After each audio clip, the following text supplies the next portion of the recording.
Itinanghal na mga hari ng Maharlika Pilipinas Basketball League ang Pampanga Giant Lanterns matapos na walisin ang Quezon Huskers sa National Finals 2024. Yan ang ulat ni teammate Daniel Oclares.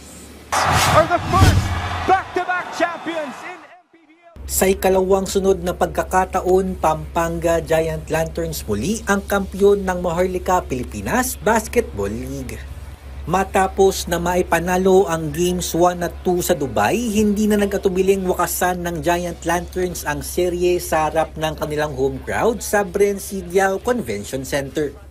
Wagi ang Pampanga kontra sa Quezon Huskers sa Game 3 noong Sabado na nagtapos sa score na 65-61. Namuno para sa Pampanga ang back-to-back most valuable player at finals MVP na si Justin Baltasar na gumawa ng double-double 19 points at 19 rebounds sa kanyang huling laro sa torneo. Kahit na nung una hindi ako makashoot, so yun na sabi sa akin ng mga coaches na huwag bababa yung kumpiyansa ko, tuloy-tuloy ko lang. So kailangan ko maging masaya sa loob ng court. So yun, pinakita ko. Yun, thank you Lord sa panalo.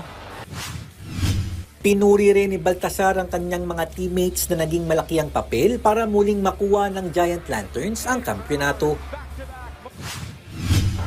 Hindi namin makukuha itong championship na to, hindi lang sa akin. Hindi lang naman ako yung kailangan umiscore dito, kailangan lahat.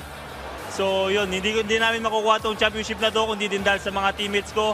And then kung hindi namin ginawa yung mga game plan ng mga coach namin, lalo na kay Governor Del Pineda. So yun, at talagang inuunti-unti namin hanggang sa makuha namin itong panalo na to.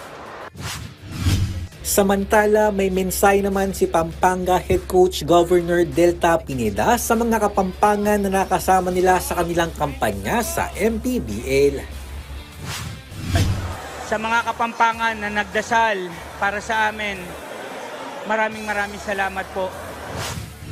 Daryl Oclares para sa Pambansang TV sa Bagong Pilipinas.